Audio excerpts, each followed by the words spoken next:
Mas Elias sabia que o Deus verdadeiro responde com fogo. Deus verdadeiro produz fogo que desce do céu. Então ele olhava e via na história do seu povo, né? Deus aparecendo na sarça ardente, e Deus conduzindo o povo pelo deserto com a coluna de fogo. Deus aparecia lá no tabernáculo com fogo.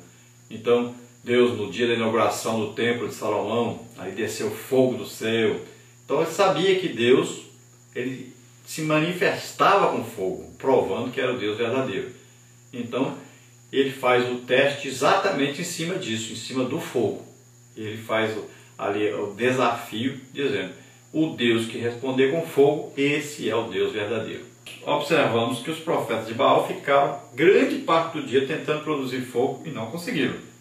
1 de Reis 18, 26 a 29.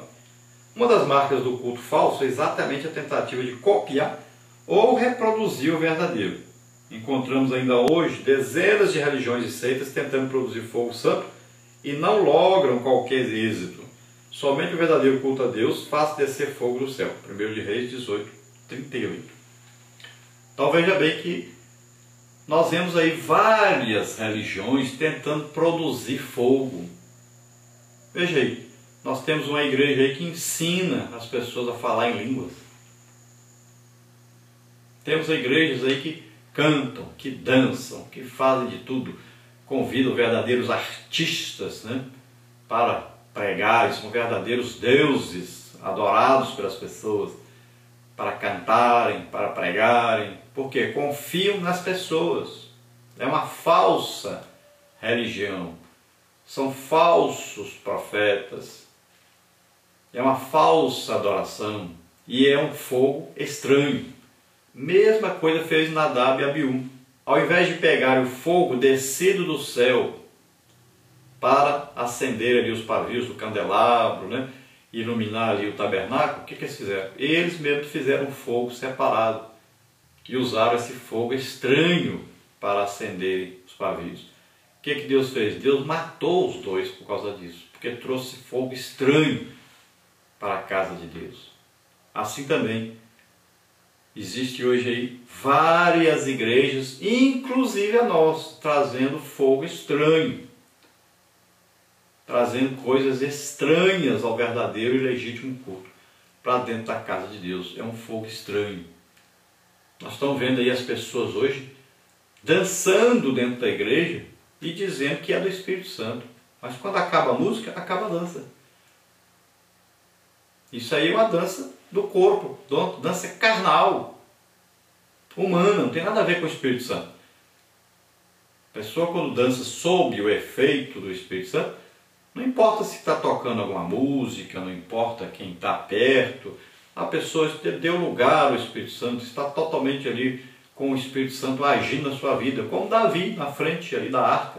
A alegria dele era tremenda, ele já havia tentado levar a arca de Deus para o templo e não havia conseguido, porque fez o culto errado, conduzia a arca de maneira errada. Nós estamos vendo quanta gente fazendo o culto errado, tentando atrair a presença de Deus com o culto errado, com as coisas erradas. Mas Davi depois aprendeu e ele ficou tão alegre, tão satisfeito com isso, que ele ia dançando, cheio do Espírito Santo, na frente da arca. Então aí é outra coisa, não é essa coisa que nós estamos vendo aí dentro da igreja hoje. Então devemos saber que só o legítimo Deus, só o Espírito Santo realmente produz esse fogo legítimo dentro da igreja. O batismo com o Espírito Santo, ele vem de cima, vem de Deus. Ninguém ensina ninguém a falar em línguas, vem de Deus, vem de cima. De repente a pessoa começa a falar em línguas porque está cheia do Espírito Santo. É o legítimo fogo. Talvez por causa disso, tantos hoje estão aí, até sendo professores da Escola Bíblica Dominical, dirigindo o departamento da igreja, já tem até obreiros na igreja que nem batizados com o Espírito Santo são. Por quê? Não importa mais o fogo legítimo. Estão produzindo fogo estranho dentro da igreja, no ministério principalmente. Cuidado, cuidado igreja, porque se você não considerar o fogo legítimo de Deus, a unção verdadeira de Deus, daqui a pouco isso aí não é igreja mais. Tópico 2, no que ela se diferencia da verdadeira. Então a adoração verdadeira se diferencia da falsa em vários aspectos. O relato do capítulo 18 de 1 de Reis destaca alguns que consideramos essenciais.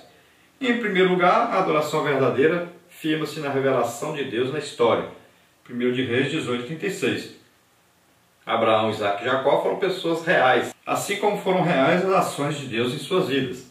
Então a adoração verdadeira, ela é baseada em coisas reais e não fictícias, não inventadas pelos homens. Então quando nós vamos fazer uma adoração, nós devemos ver como as pessoas que tinham comunhão com Deus, intimidade com Deus, faziam essa adoração. Então nós vamos ver, vamos nos basear em coisas reais. Por exemplo, qual a diferença da adoração de Abel e Caim? É simples. Caim ofereceu um culto a Deus? Ofereceu. Tinha sacrifício? Tinha. Mas ele ofereceu o que era fácil de conseguir. Ele ofereceu um sacrifício, como qualquer outra pessoa ofereceria, como um culto que nós fazemos normal. Qual a diferença então? Abel ofereceu a sua vida a Deus. Como ele não podia se matar e oferecer-se a Deus, ele matou um animal em seu lugar. Derramou o sangue do animal em lugar do seu próprio sangue. Ele queria dar a sua vida para Deus. Essa é a verdadeira adoração. Vamos ver o exemplo, por exemplo, de Abraão. Abraão ofereceu o que a Deus? O que ele tinha de melhor. Ele ofereceu o seu próprio filho. Se ele oferecesse a sua própria vida, ainda era pouco, já estava velho. Mas ele ofereceu aquilo que ele mais amava, o seu filho Isaac, o filho do milagre. Então essa é a legítima adoração. É vida, é oferecer a vida a Deus. Então são pouquíssimas as pessoas que conseguem fazer isso. São pouquíssimos os legítimos adoradores, porque é preciso dar a vida.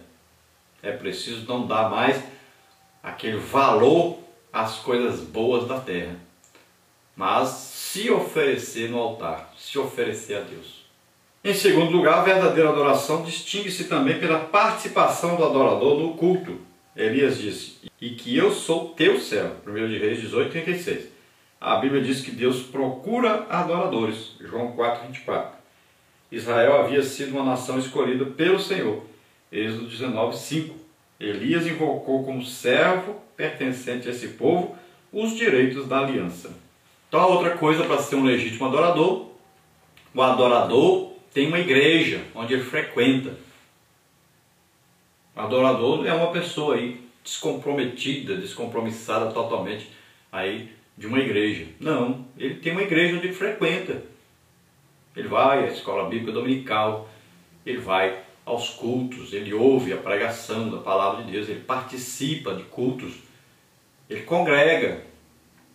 Então não é totalmente independente de uma igreja. Então o adorador, ele é um ser que trabalha para Deus. Ele se entrega à obra de Deus. Então ele ganha almas, né? E ele ministra as pessoas. Então o legítimo adorador é um frequentador também da igreja e é um homem que produz na obra de Deus. Em terceiro lugar, ela diferencia-se pela palavra de Deus, que é o instrumento usado para concretizar os planos e propósitos de Deus. 1 de Reis 18:36. Então voltamos a citar Davi. Quando ele tentou levar a arca de Deus para Jerusalém, ele não conseguiu. Por quê? Disseram para ele, não, coloca em cima do carro de boi aí e leva. E convoca aí o povo, vamos todo mundo aí levar, vamos dançar, vamos aí nos alegrar e vamos conduzir a arca para Jerusalém. Mas não deu certo. Não deu certo, porque estava tudo errado, aquele culto estava totalmente errado. As músicas eram para o povo se alegrar, não era para Deus se alegrar. As músicas não eram de adoração, era apenas louvor. A condução da arca estava totalmente errada. Então Davi diz, como atrairei a mim a presença de Deus, a arca de Deus, que a arca representa a presença de Deus. Que maneira eu vou fazer? Então ele foi consultar a palavra de Deus e descobriu que a arca deveria ser conduzida no ombro dos sacerdotes, que deveria haver sacrifícios oferecidos durante esse percurso, que deveriam estar ali cheios do Espírito Santo, buscando a presença de Deus e alegrar-se na presença de Deus. Aí sim deu tudo certo. Davi andava na frente aí cheio do Espírito Santo, dançando ali na unção do Espírito Santo. E os sacerdotes carregaram agora a arca nas suas costas. E o povo estava alegre com a presença de Deus. Cantavam agora alegres com a presença de Deus, não para se alegrarem. Era uma legítima adoração. Então foram, conduziram a arca e chegou a arca em Jerusalém. Assim também os nossos cultos devem ser feitos com a intenção de agradar a Deus. Nós vamos à igreja cultuar a Deus. Não é para termos encontros com namorados ou com outras pessoas. Não é para fazermos negócio. Nós não vamos ao culto para pedir as coisas a Deus. Nós não vamos à igreja para uma reunião social, para comer. Nada disso. Nós devemos ir para adorar a Deus. Nós vamos prestar um serviço a Deus. Aí Deus responde com fogo, ou seja, com a sua presença poderosa. Parte 4 aí, confrontando o sincretismo religioso estatal. Número 1 aí, o perigo do sincretismo religioso. E o tópico 2, a resposta divina ao sincretismo. Então, número 1, perigo do sincretismo religioso. O dicionário da língua portuguesa de Aurélio define o vocábulo sincretismo como a fusão de elementos culturais diferentes ou até antagônicos em um só elemento, continuando perceptíveis alguns sinais originais. Então veja bem, o que é o sincretismo? Então é um culto que você presta a Deus, no caso nosso aqui, sendo que são usados aí objetos de cultos de outras religiões ou rituais de outras religiões. Então são introduzidos aí. Por exemplo, a gente pode ver hoje aí objetos do judaísmo, né? São introduzidos na igreja, são usados para cultuar a Deus. Podemos ver aí danças na igreja que vêm lá do judaísmo ou de outras religiões, mas que são introduzidas dentro da igreja. Vemos aí instrumentos, né, tipos de músicas que são dedicados lá, que são usados, esses ritmos mais usados assim, candomblé, né, macumba, essas coisas, e são introduzidos dentro da igreja, né? O rock lá, que leva as pessoas ao êxtase lá no mundo, né? Na adoração a Satanás, e são introduzidos dentro da igreja e são aceitos como normais, né? Vamos ver até as roupas que lá são usadas no mundo são introduzidas dentro da igreja e são aceitas. Já tem certos estudiosos de comportamentos humanos que estão dizendo que a igreja vai aceitar o homossexualismo já já. Então disseram para ele, mas como? Não pode. Por que não pode? Não, qual a referência que você tem?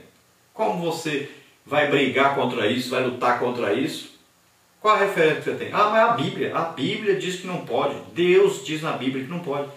Então, essa pessoa diz, mas se a referência é a Bíblia, então está muito fraco esse argumento seu. Mas por que está fraco? É a Bíblia, a palavra de Deus. Não, mas a Bíblia também diz que não pode divorciar. E a igreja está aí cheia de pessoas que são divorciadas. No início disseram que não aceitavam de jeito nenhum. Não havia possibilidade, nem entre os membros. Agora temos aí vários líderes que são divorciados. E não estão preocupados aí com a Bíblia, o que a Bíblia diz. Então veja só a que ponto nós estamos chegando. Estamos esquecendo a palavra de Deus. Essa definição então ajusta-se bem ao culto judeu no Reino do Norte durante o governo de Acabe. A adoração verdadeira havia se misturado com a falsa e o resultado não podia ser mais desastroso. Esse problema da mistura do culto hebreu com outras crenças foi uma ameaça bem presente ao longo da história de Israel. O sincretismo religioso foi uma ameaça, ainda o é e sempre o será. A fé bíblica não pode se misturar com outras crenças.